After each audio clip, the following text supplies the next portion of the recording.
Hush.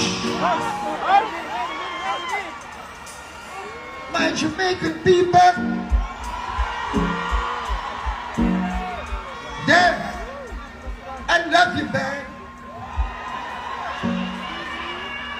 When I look at you tonight, yeah, life is good, yes.